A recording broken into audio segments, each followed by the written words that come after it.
Voilà, là, non, je suis de nouveau en direct. Bon, j'ai le chat en direct sur le côté. Bon, pour le moment, j'ai personne. Ça prend quelques secondes.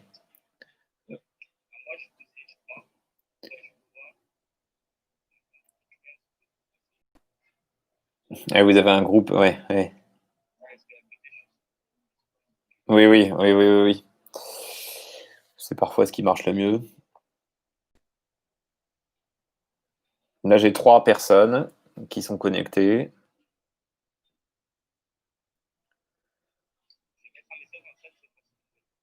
Oui. Là, j'ai rien. Pourquoi est-ce que... Ouais, ouais, ouais. Le chat en direct, ok, mais pourquoi est-ce que ça... Ah, voilà, là, vous voyez le chat, ouais. Ok. Là, je l'ai. Alors, je sais pas pourquoi c'est dans une boîte différente. C'est un peu chiant, mais bon, c'est ainsi. Déjà, j'ai le chat et je vois que le nombre de connectés commence à monter. On m'entend. C'est bon. Voilà. Bon, au moins, alors voilà, déjà le chat, c'est aussi pour moi, hein, mais c'est savoir qu'il y a un être humain de l'autre côté de l'ordinateur, ça, c'est agréable. Oui. Non, mais exactement, d'avoir des réactions. Ok, 21. Au moins. Ok. Ouais, ça devrait être bon. Ok. Ouais, ouais, je vous rappelle, ouais, mais si tout le monde m'entend là, n'hésitez pas à réagir sur le chat aussi, hein, c'est pour moi, c'est probablement le mieux. Là, c'est bon, là, le chat, je l'ai, ouais, j'ai accès au chat. Donc ne dites pas n'importe quoi, n'écrivez pas n'importe quoi, je vois ce que vous écrivez. Faites très attention, la censure veille, hein. Ok, vous m'entendez très bien. Bon, Oscar, c'est bon, je peux raccrocher avec vous et donc je reprends en vidéo. Merci, hein. Merci.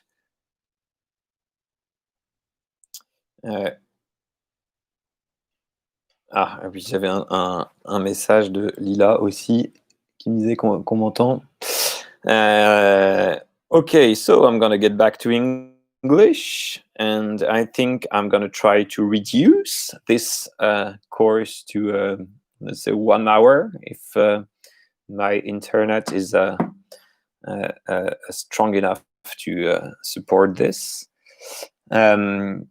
I only have 19 people connected, so I'm just gonna wait for 1 or 2 minutes more. I'm really sorry for all this. I don't know what happened, because it really worked well yesterday with the students of licence, and I used this during the month of confinement. So okay, 22. I think you're 25 or 24, something like that. I see 24 people connected. I don't know exactly how many you are, but anyway, I think we will be able to start now. And as I just said, if you have any question, if you have any trouble in understanding what I'm saying, please say it, and please don't hesitate to say it in, or send me an SMS for the ones who have my number. I can give you my phone number anyway. So okay, you are 2. Okay, so there are 2 people on the same screen. So I guess 24 is fine. So I'm gonna start, and please don't hesitate to talk and react on the chat. And I will be quick, because obviously it doesn't work perfectly. So I'm not gonna try to tempt the devil, and I just want to give you a broad understanding of treaty law, and we're not gonna spend many hours on that. Okay. So as I told, public international law, okay, is made mainly of treaties. Treaties are written agreements, and I'm going to start with a presentation of treaties. So what are treaties?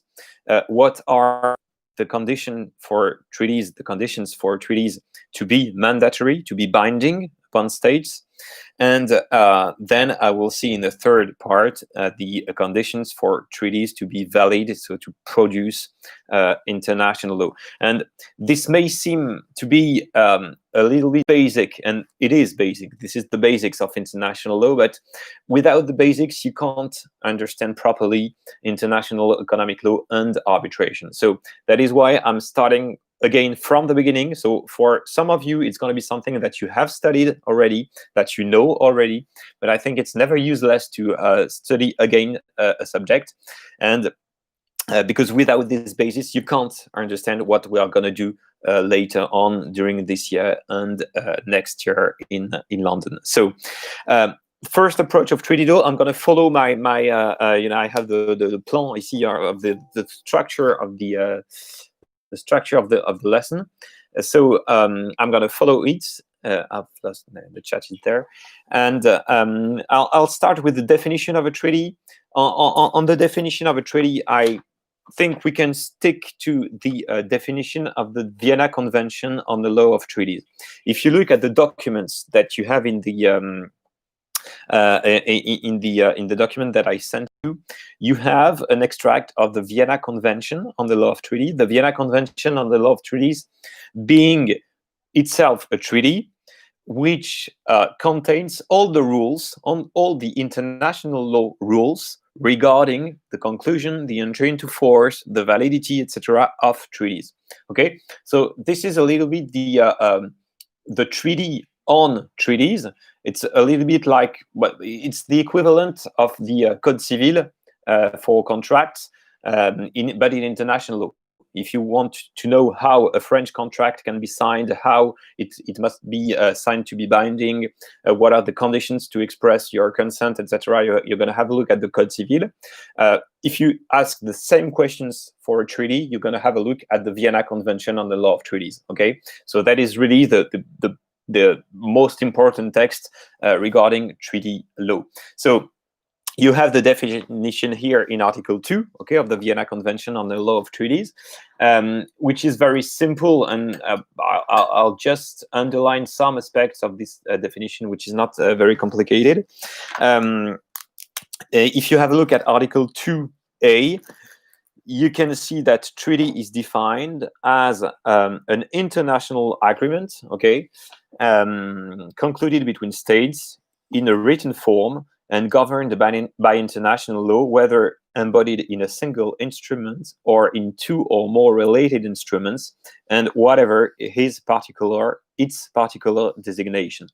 So just one or two comments on this definition, which is really, you don't have to learn this definition. It would make no sense. It's just for you to understand what is a treaty.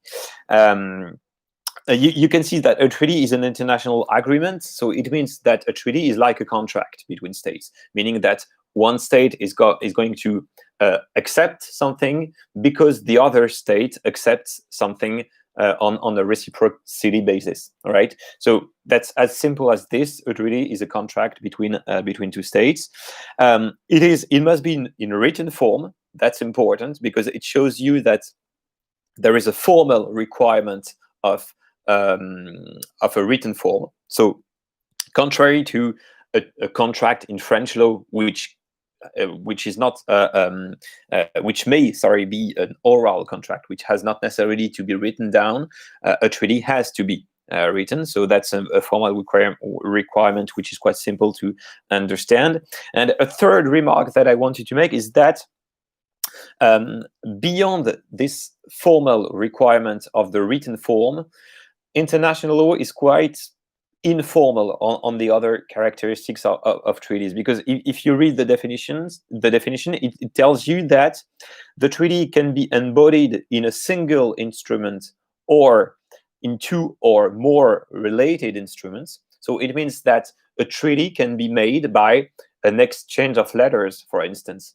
Even, I would even say today, an exchange of email between two ambassadors, for instance, could in some cases be considered as a treaty because it's written. You have two instruments, okay? There's an agreement between states. So I mean, there is no formality on that aspect. And this is confirmed by the end of the sentence that recalls that the particular designation of the instrument has no effect whatsoever from a legal point of view.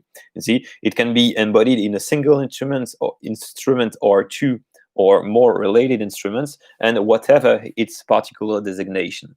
All right. So what you have to remind here is that a treaty is not necessarily called a treaty.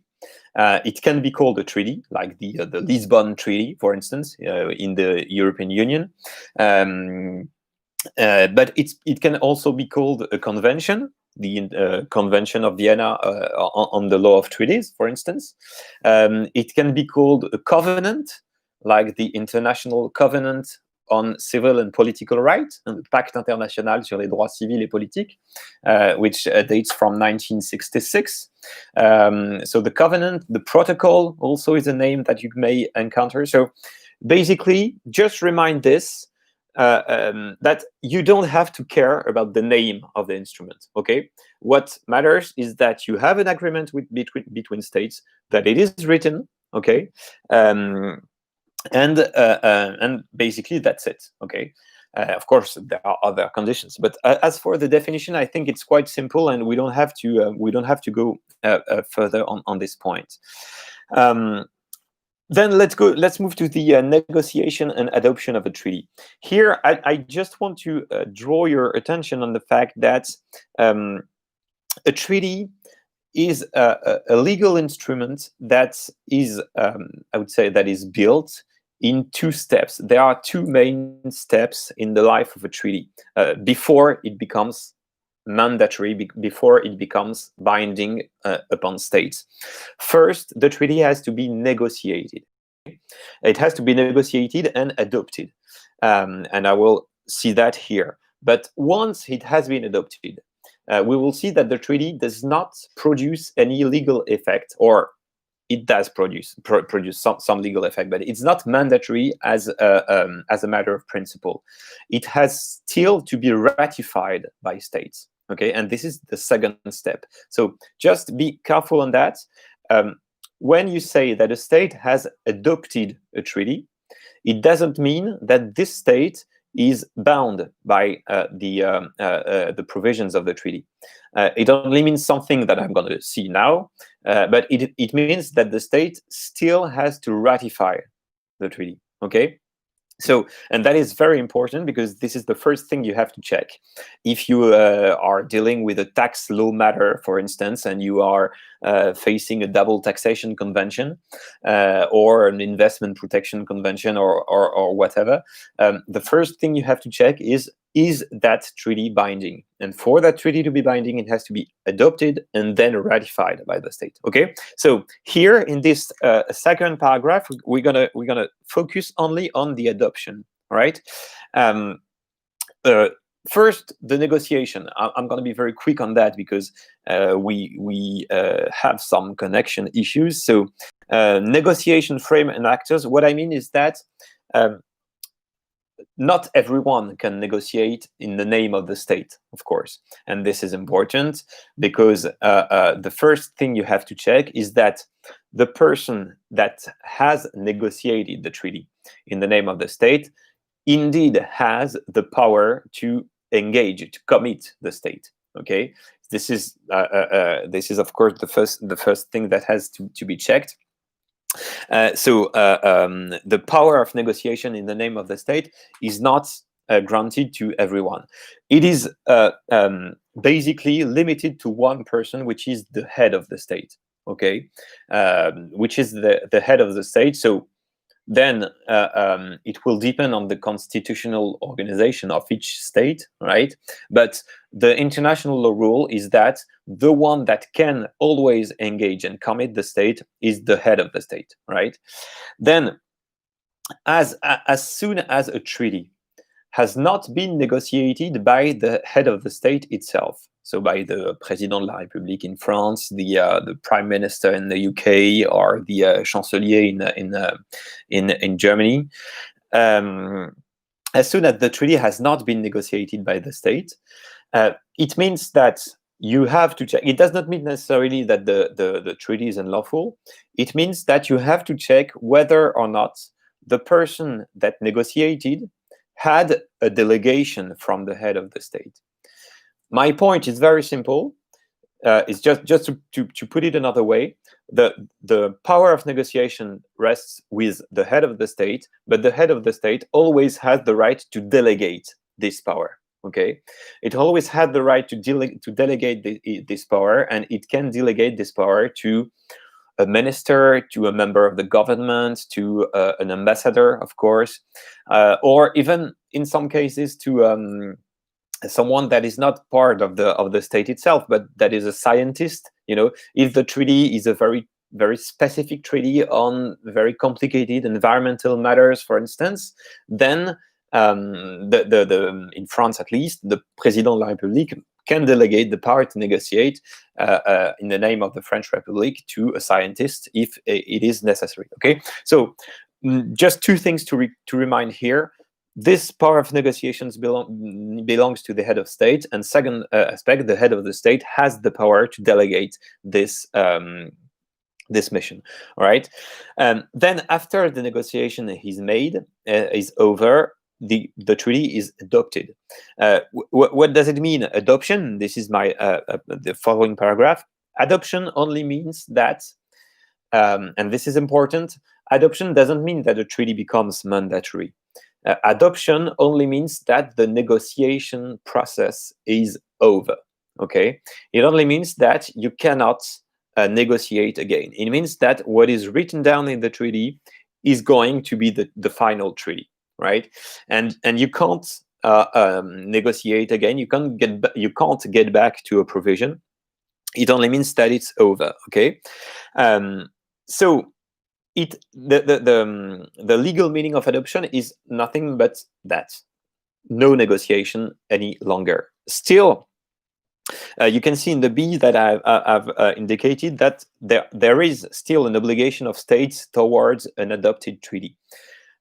This is important here because, as I told you, an adopted treaty is not mandatory. Okay, it's not binding upon states. It's not binding, but still, the Vienna Convention on the Law of Treaties states in its Article 18, and you have Article 18 on page 3 of the document. It means that it states, Article 18 states that a state is obliged to retain from acts which would defect the object and purpose of a treaty when it has signed the treaty, meaning when it has adopted the treaty. So what it means is simply that once the treaty is adopted, even if the state that has adopted the treaty, or the states who have adopted the treaty, are not bound by the provisions of the treaty, so as a matter of principle, I would even say they have a right to breach the treaty. It's not even a breach because they are not bound by the treaty. So they have the right to act freely without taking into account the fact that they have adopted the treaty. But still, they have an obligation, and I'm quoting Article 18 here, to refrain from acts which would defeat the object and purpose of the treaty. So it means that states are still bound by kind of a general obligation of good faith toward the treaty. Okay, even if the treaty is not enforced, even if the treaty has not been ratified, it still starts to produce some effects. Right? It's a little bit like it's a little bit like a bill adopted by the parliament that has not been ratified by the French president according to the French constitution. Okay, that has not been promulgated, by the president. So the bill is not yet into force, but still it exists. You know that it's going to enter into force in the following days, so you can't act as if it did not exist. This is exactly the same here for states and treaties. Okay, so general obligation of good faith, meaning that, for example, this is the example that I often take because I think this is the most one of the most eloquent. Take the example of a treaty, or I can think of anything. Let's say an example of a treaty in which states commit themselves to introduce a tax, a specific tax on the basis of environmental purposes. Okay, a green tax. Okay, which is supposed to reduce some emissions of greenhouse gases.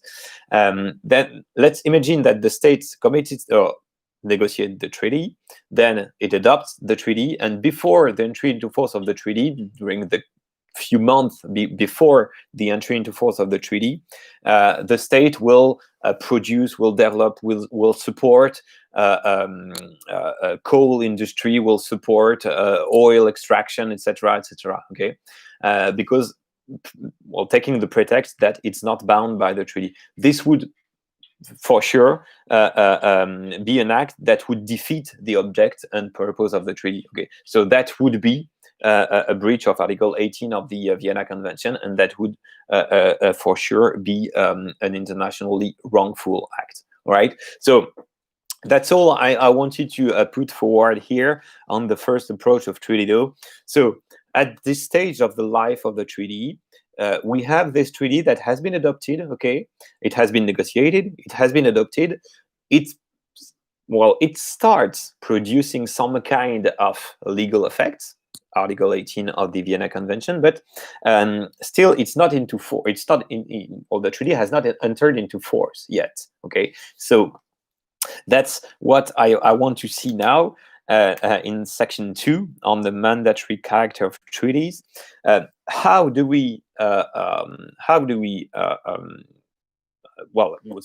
are the conditions in international law for a treaty to create real legal effect? Okay, so to go from an adopted treaty to a treaty into force. Well, this is quite simple. Actually, this shift from a treaty adopted to a treaty into force is only made by the commitment of the state, by the formal commitment of the state. What I mean is that once adopted, the treaty has not been, or states have not consented yet to be bound by the treaty. To put it another way, we can simply say that it's a two-steps process. Okay, the state gives kind of a general commitment at first when adopting the treaty, then it has to confirm its commitment, which is what we're going to see now. And this commitment of the state can be made in different manners. We can see that in the first paragraph. It can be made either by the signature or by the ratification. Okay, so let's just say a word about those two manners of committing yourself in a treaties. First, commitment by signature. Here, this possibility is recognized by international law. It's recognized at Article 12 of the Vienna Convention on the Law of Treaties. So you can have a look at Article 12, which is on page 3 as well of the document. I'm not going to read it extensively because it's a little bit long, and you'll have a look afterwards, because we're not going to spend the 3 hours of the course by video, of course. So I'll let you have a look afterwards. But you'll see that Article 12 admits that a state can bind itself, can commit itself by the mere signature. Okay, it means that in that case, in that hypothesis, it means that there won't be any formal ratification of the treaty. Okay, it means that once the state has signed the treaty, then it will be enough. It will be committed in such treaty. This possibility exists in international law. It only depends on the treaty itself. What I mean is that the possibility for a state to be bound by its own signature, so without any ratification, is a matter of choice of states when they negotiate the treaty. So states have the option, when they negotiate the treaty, they have to choose between commitment by signature or commitment by ratification. They do, well, they are totally free to choose between the two. And what we can observe, and this is quite logic, in the end is the following: that um, most of the time, the commitment by signature is chosen for, I would say, treaties which object is a little bit less important than others. Okay, so most of the time, treaties which enter into force after the signature of the state, so treaties which do not require any formal any formal requirement, usually are, let's say, small treaties. Okay, which are some small technical treaties. Which do not raise democratic concerns, for instance, and which are considered as being less important. But most of the time, all the important treaties, that treaties on human rights, for instance, treaties which has an economic object, so all the free trade agreements, the investment protection agreements, the double taxation treaties, all those kind of treaties, they have to be ratified. So they can't enter into force on the only upon signature of the states, right? So that is that's it for this first option, commitment by signature. It is possible, but it is reserved to less important treaties. As for the commitment by ratification, you can have a look as well on the document. Ratification is a formal process in which the state will, I think we can say that, we will confirm its commitment. Okay, so it has signed, but then it still has to ratify, and this is the second option. This is the second possibility, and this is what is chosen generally for most of important treaties. I just gave you examples like tax treaties, all the economic treaties, environmental treaties, or all those treaties that have an impact on the day-to-day life of citizens. They have to be ratified.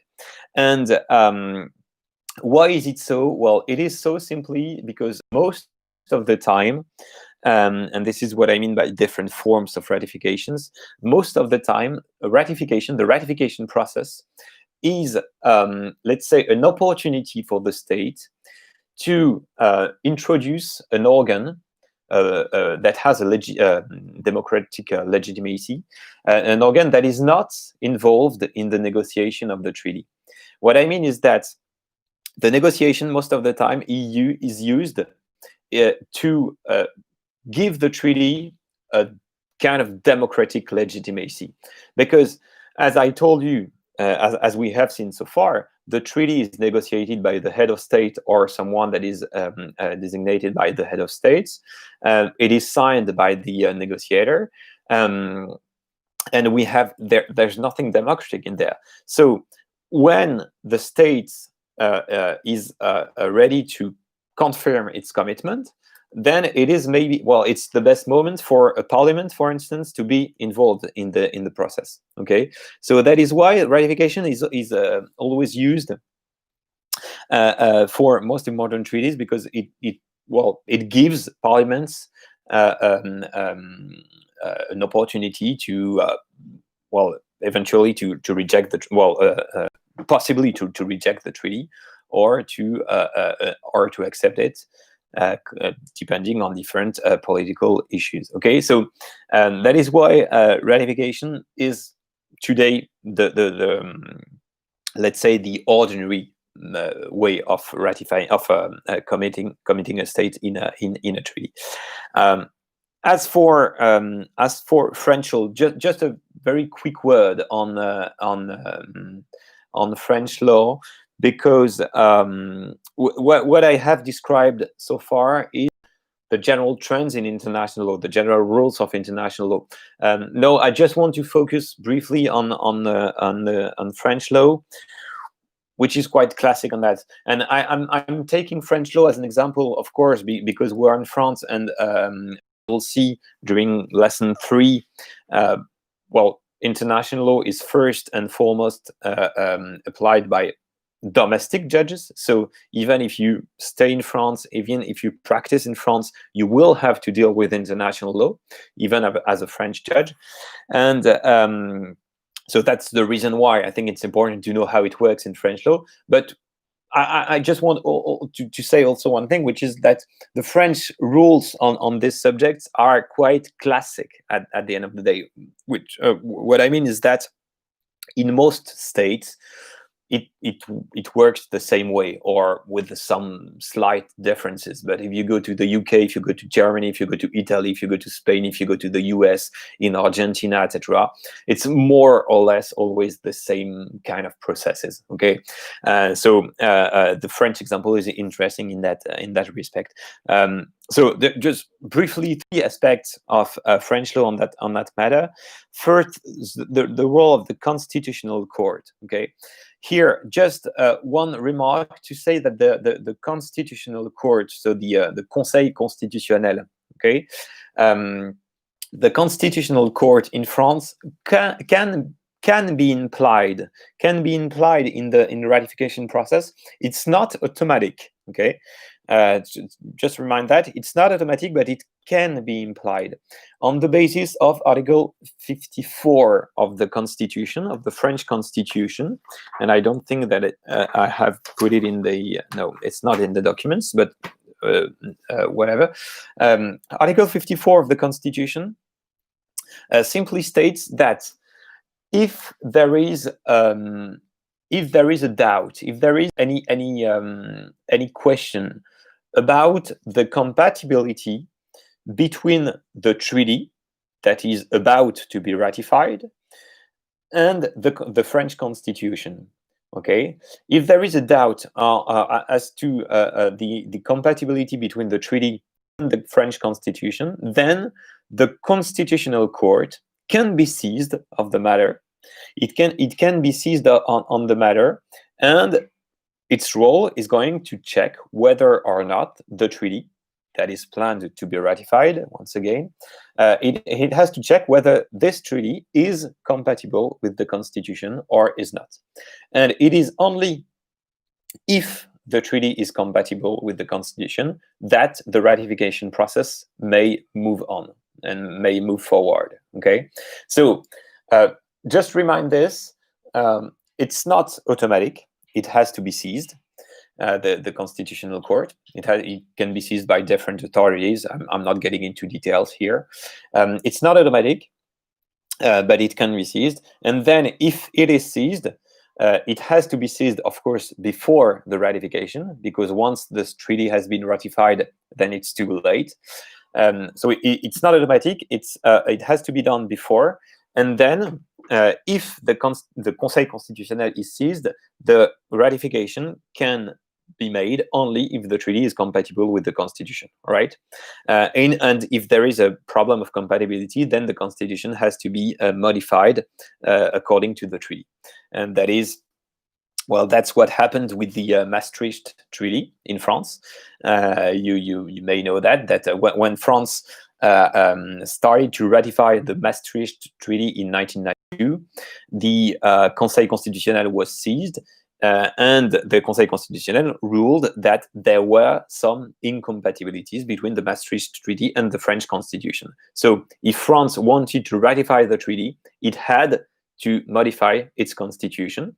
For example, about the currency, because the currency in France was the franc, and the Maastricht Treaty planned the currency to be l'euro. So there was a discrepancy here between the Constitution saying that la monnaie est le franc, and the Maastricht Treaty saying that in 5 years the currency will be euro. Okay, so the Constitution was modified. Then the Conseil constitutionnel was seized again, considered that there was no incompatibility any longer, and then that the ratification process could move on.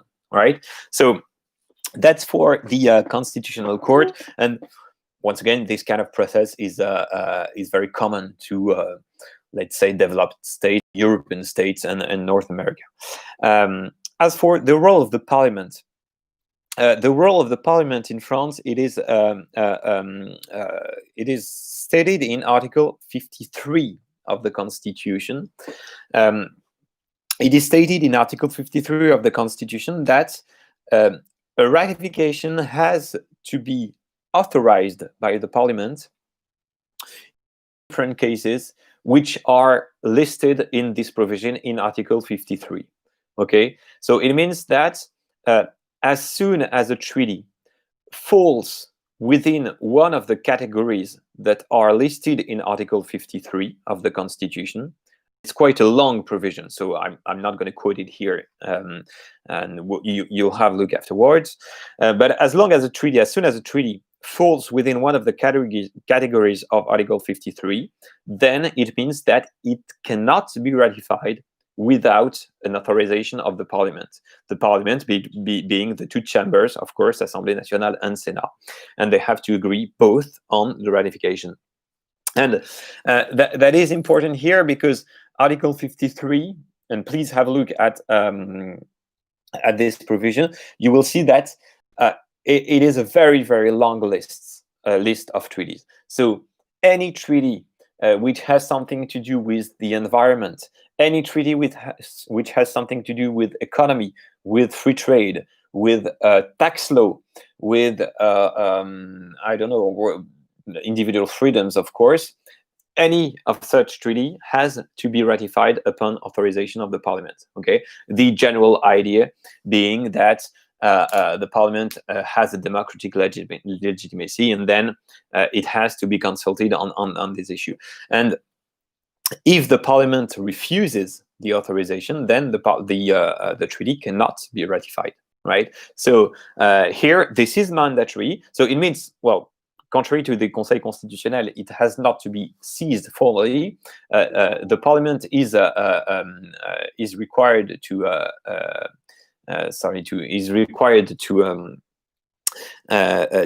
examine a treaty as soon as it falls within one of the categories of Article 53.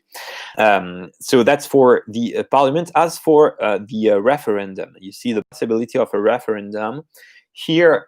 This is more or less a constitutional law matter, so I don't want to go too. I don't want to be too long on this aspect. What you have to remind is that the Constitution authorizes the president, the French president, to organize a referendum as soon as a treaty is likely to affect the normal functioning of the French institutions. Okay, this is the formula of the Constitution. As soon as a treaty is likely to affect the normal functioning of the French institutions, then the French president can launch a referendum. He's never obliged to do so, but he's never obliged, and he can do so. He can launch a referendum only if the treaty is likely to have an influence and impact on the functioning of the French institutions. Okay, so that's a criteria. It's not for him to decide. Okay, there's the criteria here which has to be fulfilled, and that's what happened, for instance, with the Maastricht Treaty as well. So there was a seizure of the Conseil Constitutionnel, and there was a referendum as well. Because, of course, by granting some new powers to the European Union, the Maastricht Treaty was likely to have an influence of the functioning of French institutions, and it had, indeed. So there was this referendum, and then the treaty could be ratified. This happened as well with the treaty establishing a constitution for Europe in 2005. In which the referendum was negative here, so the treaty was refused, and this, of course, created many issues. But so that's not that frequent. You see, that's in 1992, then 2005, and I think that as for France at least, the refusal of 2005, when the people voted no to the European Constitution, I think. Does not mean that this is the end of referendum, but it only means that referendum can be quite risky in the case of treaties, and I'm not sure that future French presidents will be happy to use this way of ratifying treaties, because when the no wins, of course, creates many problems. Anyway, so that's for the commitment of the states. That's for the French law. I think this is enough for you to know that. We don't have to go further on that. I just want to say a word about reservations on paragraph 2. In paragraph 2 of this section. So first, the concept of reservation. You will see that this is important because reservations, sorry, is something that you have to check as well once the treaty has entered into force. What I mean is that I'm trying to follow a kind of a chronological order. Okay, so if you have a case as a lawyer in which involves a treaty, you have to check if it has been negotiated, if it has been adopted, if the state has expressed its commitment. Okay, so we are there now. But still, it doesn't mean once the state has ratified the treaty, it doesn't mean that the state is bound by the totality of the provisions of the treaty, because states have the right to express some reservations in the ratification process. Right? They have a right to make reservations. So what is a reservation? We can have a look here at Article 19 of the Vienna Convention on the law of treaties, which simply states, and here we can read the provision, which simply states that, and I'm quoting here, a state may, when signing, ratifying, accepting, approving, or acceding to a treaty, formulate a reservation, unless the reservation is prohibited by the treaty, etc., etc. And what I mean, what it means is that the state, when ratifying, has the right to refuse some aspects of the treaty, to refuse the application of some provisions of the treaty. Okay, so it's a little like states were in a position to accept treaties à la carte. You see, saying, okay, I commit myself in that treaty, but Article 17 and Article 25 contain rules which I don't agree with, so I just introduce a reservation to my commitment. So I'm going to be bound by the treaty, except for Article I don't remember what I said, but except for this provision and this provision, because I don't agree with them. Okay, so reservations, they are a way of modulating the material scope of the commitment, and it's actually a way of ensuring that states will still commit themselves in the treaty, even if they don't agree with the totality of the treaty. Okay, because if reservations were not allowed in international law, it would mean that it would suffice that one provision. It would suffice that the state would be in disagreement with one provision of a treaty, for that state not to ratify the treaty. So you can have a treaty with 100 provisions. Okay, one of them may raise a problem for a state, Article 51, and the state, because of this article, will not commit itself in the treaty. That would be the case if there was no possibility of reservations. But still, since international law allows for reservations to be made, I take the same example. The state will commit itself in the treaty, except for the provision with which it is in disagreement. So it's actually a way of ensuring that state will commit themselves in treaty. And that is why it's important. And you can you can see that the Vienna Convention, of course, admits reservations. As for what is called interpretative statements, just one word on this, to say that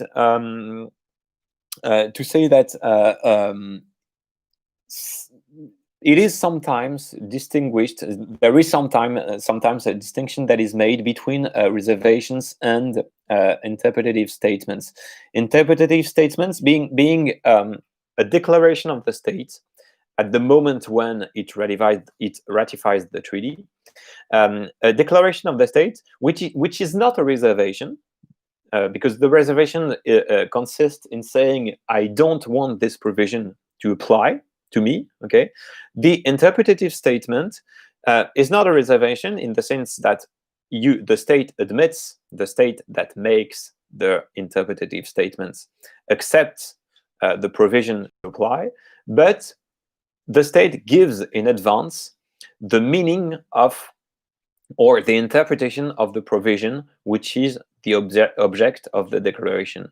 So the difference is that instead of saying that Article 12 will not apply to me, this is a reservation, the interpretative statement would state that, okay, Article 12 applies to me, but it means that, okay, and I will never accept any other meaning that will never accept any other interpretation of this provision than that. Okay, so it's a way for states of securing their commitments, because states don't want to commit themselves in treaty and then to be bound by something that they have not, something that they have not, they were not agree with it totally. So this is very important, especially for tax law matters. In double taxation conventions, the interpretative statements are very, very useful, and they are very often used by states, because it's sometimes difficult to fully understand the tax law of another state. So most of the time, states will say in advance what you mean by impôt sur le revenu, for instance. What do you mean by TVA, or what do you mean by any kind of tax? Since it's different from a state to another, it is very important to have a look at the interpretative statements. Okay, so if you have to deal with tax, especially double taxation treaties, interpretative statements are quite important. Okay, so as for the conditions of validity of reservations and interpretative statements, you have basically two conditions. The first one being a so-called objective condition, and this is the one that is stated in Article 19 of the Vienna Convention. And I'm going back to this provision here, which states that a state may, when signing, ratifying a treaty, etc., formulate a reservation unless the reservation is prohibited by the treaty, of course. So a treaty might prohibit reservations. This happens, and of course, if the treaty prohibits reservation, then the state cannot formulate any reservation. Or the treaty provides that only specified reservations which do not include the reservation in question may be made. So actually, those two, the A and B of Article 19 are kind of the same general case, which is the one in which the treaty itself regulates reservation. Or, and that is what is more interesting, in cases not falling under subparagraphs A and B, the reservation is incompatible with the object and purpose of the treaty. So this is the main objective condition, okay, that you can see in the Vienna Convention, meaning that no reservation is possible if such reservation is incompatible with the object and purpose of the treaty. So basically, it means that the general rule in international law is that reservations are authorized except if they are prohibited by the treaty, or if they are contrary to the object and the purpose of the treaty. And it means that it will actually depend on each treaty, because some treaties may accept reservation without their object and purpose to be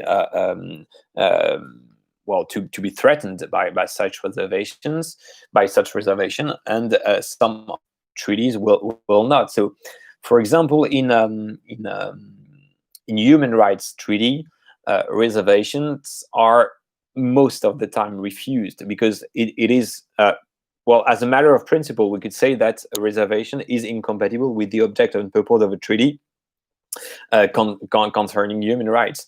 On the contrary, if in economic matters, for instance, it's possible for a state to sign a free trade agreement saying that medicines, for instance, will be excluded from the free trade agreement. This kind of reservation is not necessarily contrary to the object and purpose of the treaty. So just remind this that the criteria is object and purpose, and it will depend, of course, of each treaty and of the object of each treaty.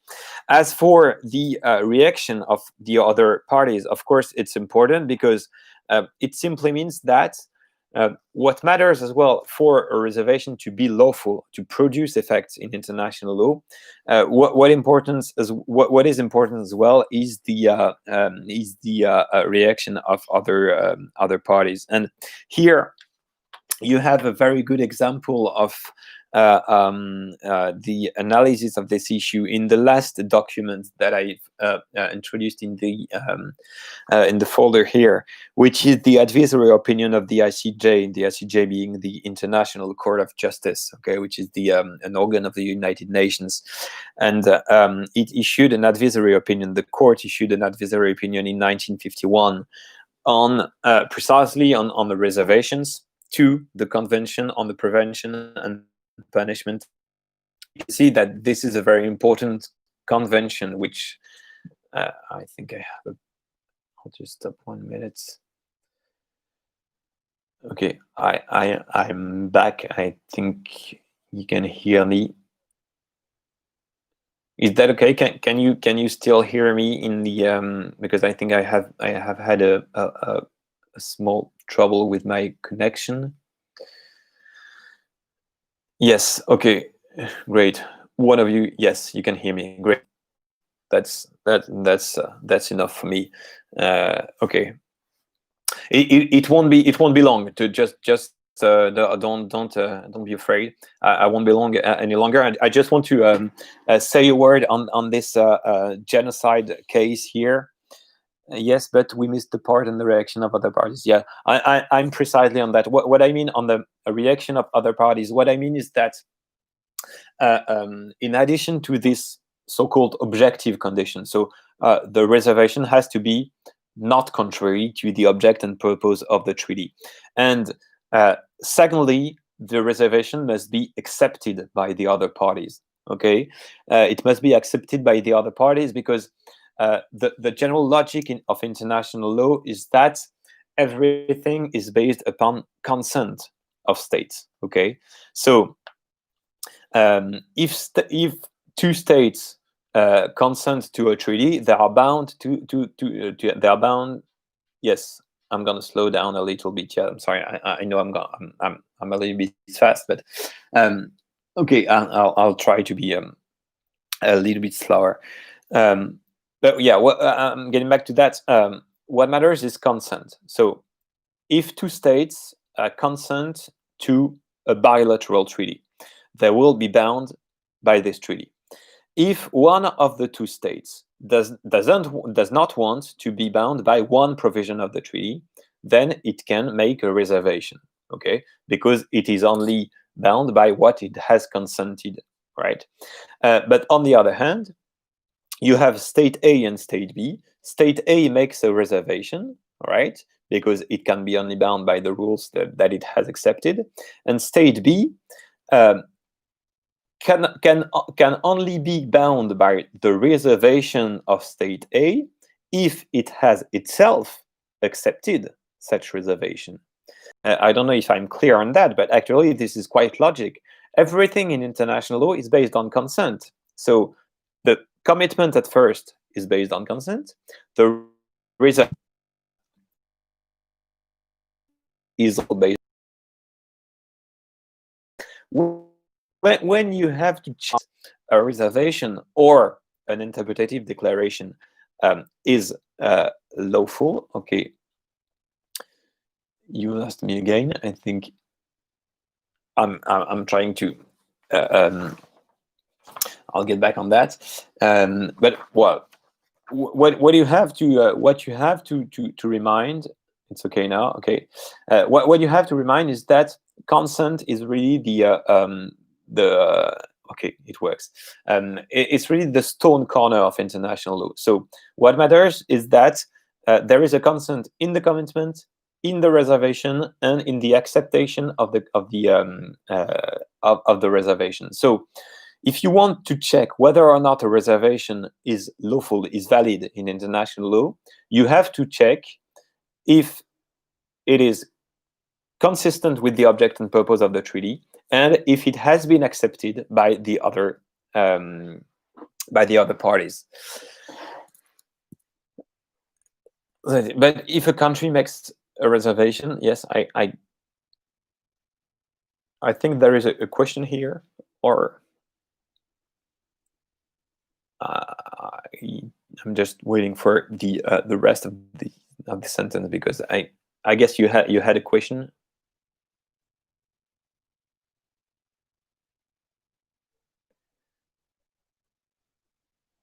If a country makes a reservation, yes.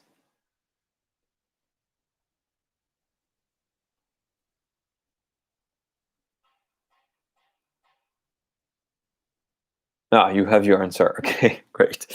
That was the occasion for me to take a little break, so it's not that bad.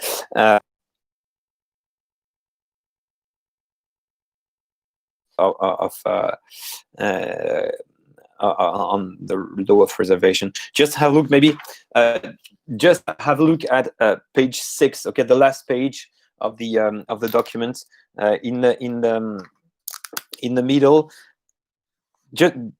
Just to be so that you'll be quite clear with the concept of reservation. Have a look at the what is in yellow here. So you see it's the in the middle of the page. The question here is basically, do states have the right to make a reservation to the Convention on the Punishment of the Crime of Genocide? Okay, so this is a convention that punishes, that prohibits genocide in international law, so it's not nothing. And there is nothing in the convention about reservations. And some states wanted to make reservations to the Convention on Genocide. And so the International Court of Justice, had to examine whether or not reservations were consistent with the object and purpose of this convention. And just have a look at this this sentence, in which the court says that in such a convention, so the court is talking about the Genocide Convention. In such a convention, the contracting states do not. Court is talking about the Genocide Convention. In such a convention, the contracting states do not have any interests of their own. They merely have one and a common interest, namely the accomplishment of those high purposes, which are the raison d'être of the convention. Consequently, in a convention of this type, etc., the court will conclude that no reservation is possible. And what is interesting here is just a small quotation that I made here, but have a look at the whole extract. You will see that this is really the because don't prohibit genocide and introduce reservations, saying, okay, I'm a state, I commit myself, I will never make a genocide except maybe for Uyghur, or maybe for black people, or whatever. This, of course, this makes no sense. In that case, you do not commit not to commit a genocide, because this is a universal rule, and which does not tolerate any reservation. And that's exactly what the court says here. So I think that's a good example of what is meant by a reservation that has to be consistent with the object and purpose of the treaty. All right. So I think we can move on that. I regret that we don't have time to work on this, but we will do that next Tuesday. Just a quick word to finish with the validity of treaties. Just to recall that a treaty has to be valid as well to produce its legal effect. So you have to check as well that some of these conditions are fulfilled, namely, first, the capacity to commit in international law. It's exactly like in contract law. You have to have the capacity to commit yourself, okay? And since we are talking here about treaties, of course, the capacity to conclude treaties does not belong to any subject. The main entities that have the capacity to commit themselves in treaty are states and international organizations. All right, so this is not complicated when it's a state. You have 193 states in the United Nations. So as soon as the entity falls within one of the is one of these 193 states, it can be an issue. It can be an issue for let's say not members of the UN, not full members of the UN, but which are still considered as states, or which are considered by states as states, sorry, by a majority of other states. I'm here thinking about Taiwan, for instance, or Palestine, which I think Palestine is not very important from an economic point of view.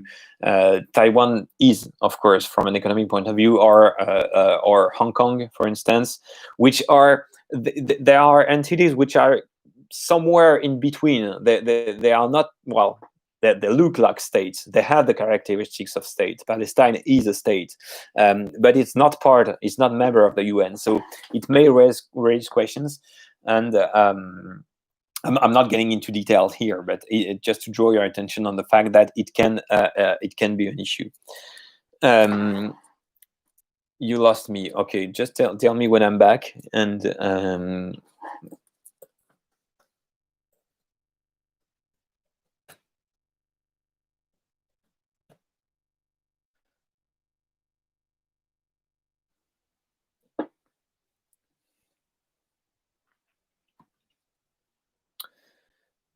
if you can hear me, just tell me on the chat if it works. I think the I don't know, the network is not good now.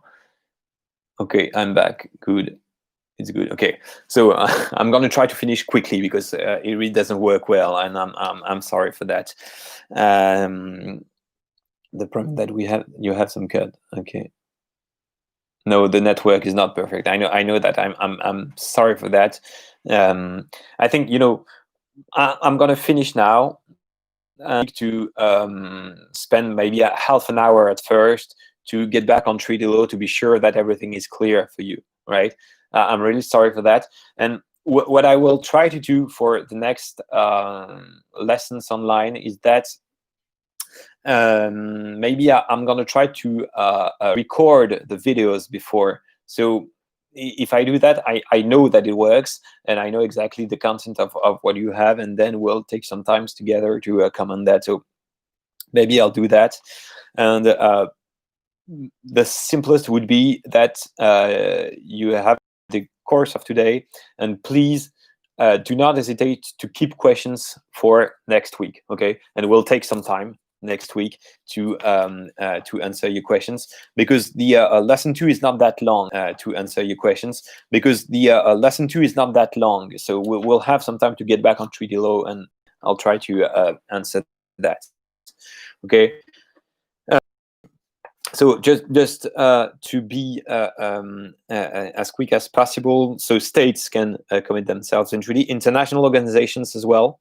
And here, this is important because international organizations, not all of them can do that, but some of them can sign treaties. And here again, for the economic law lawyers that you have, it is of utmost importance, because today, one of the major actor of international economy is the European Union. And a great majority of important economic treaties today are negotiated and signed by the European Union. Okay, so don't forget that. Everything that we have seen so far is applicable to treaties signed by the European Union as well, because even if the EU, there is absolutely no question on that. Okay. As for the other subjects of international law, basically they don't have the right to sign treaties. They don't have the right to commit themselves in treaties. So I think we can move quickly on that. There is no need for them to, well, they can sign contracts, but they have no power to be involved in treaties.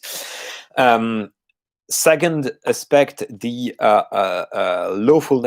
lawfulness of the expression of consent. Here, I just want to draw your attention on the fact that it exists in international law general rules on the so-called vice du consentement in French. Okay, this is the exact equivalent of the vice du consentement in French contract law. Okay, meaning that, and I'm not getting into detail here because I don't have time. All this is in the Vienna Convention on the Law of Treaties. It's not that frequent in practice, so I don't think it's that important for you. But you have to know that that they exist, and that it can be there can be an error in the commitment. There can be coercion, sorry, on the state.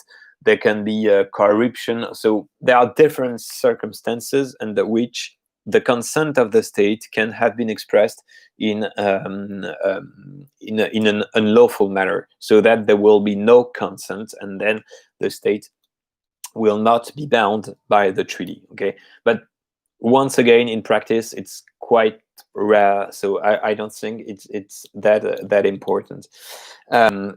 As for the conformity with the use cogence norms, here just one word to say that according to Article 53 of the Vienna Convention on the Law of Treaties, that I have put in the document. If you have a look at the end of the extract of the Vienna Convention, you can see that Article 53 provides that some treaties might be unlawful. Some treaties might be unlawful and then might have no legal effect. They might produce no legal effect if they are contrary to a peremptory norm of international law. So it is called jus cogens in Latin, or peremptory norm of general international law, which is kind of an equivalent of ordre public in contract law. You see what I mean? What I mean is that in international law, there would exist some rules that are of utmost importance, which means that if they are violating a treaty, then the treaty cannot produce any effect. So this is stated by Article 53, which states that a treaty is void. Okay, it's void. So it means it is il est nul et non avenu. It is void. It does not exist.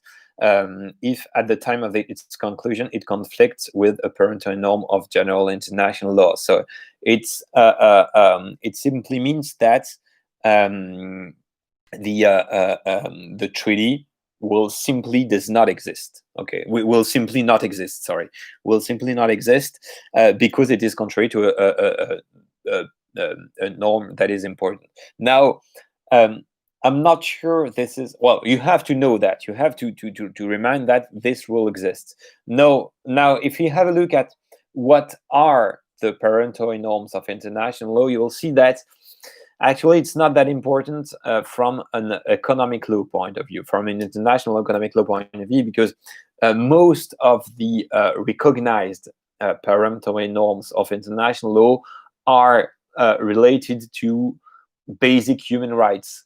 Okay, so for example, one of the such norms is the prohibition of slavery.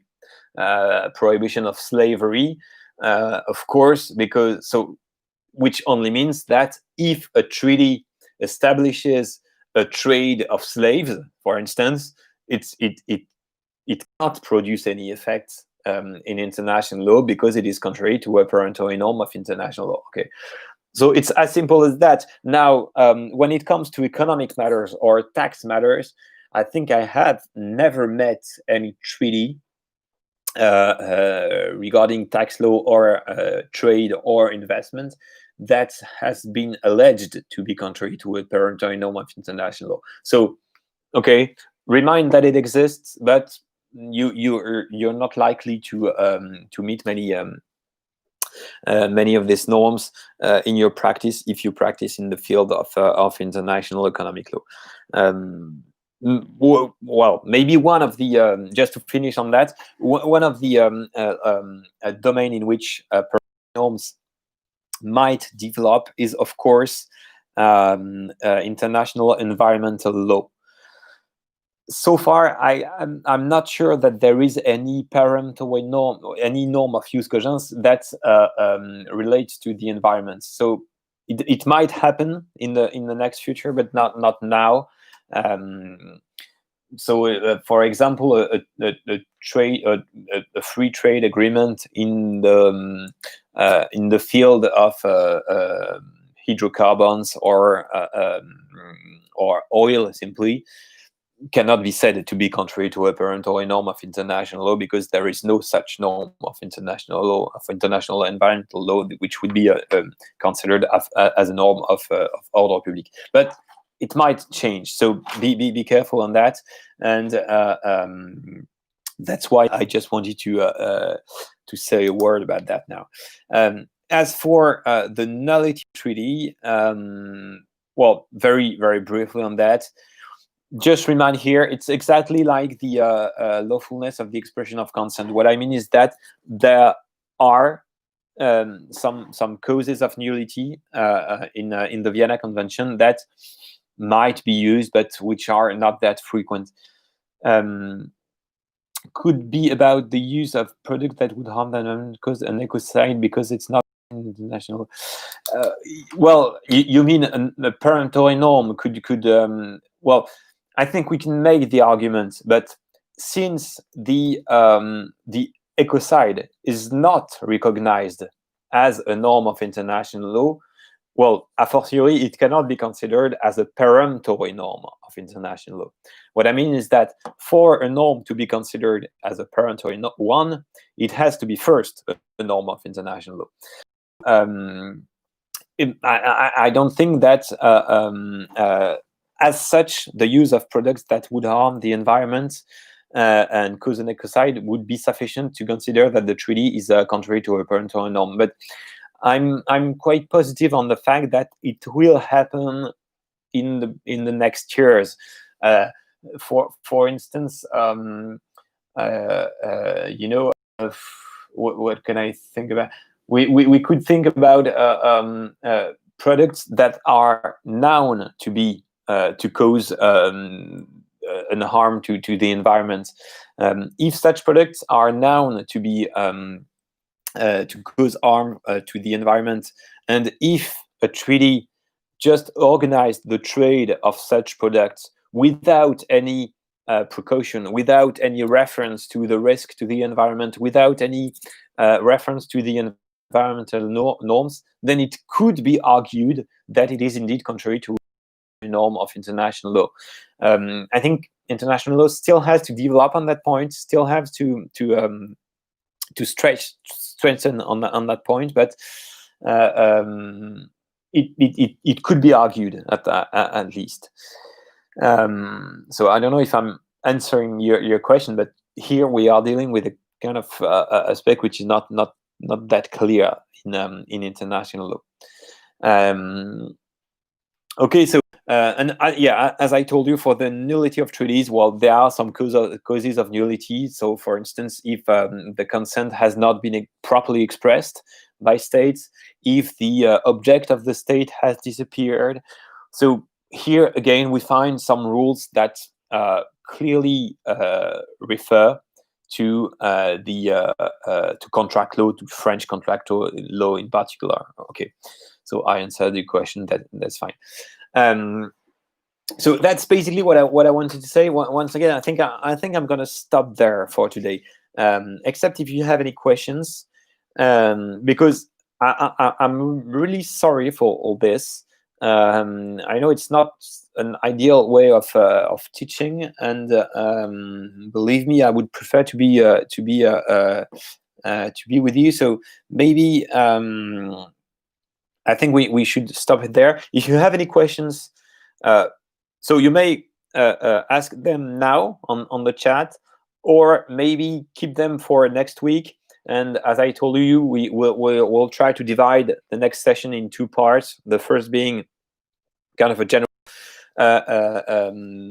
question and answers on treaty law. We will move to the lesson 2 on the other sources of international law, which are the unwritten source. Skip the part about the other subject of international law. Could you repeat, please? Yes, actually, I did skip the part as well on the other subjects of international law, or I went very quickly on that.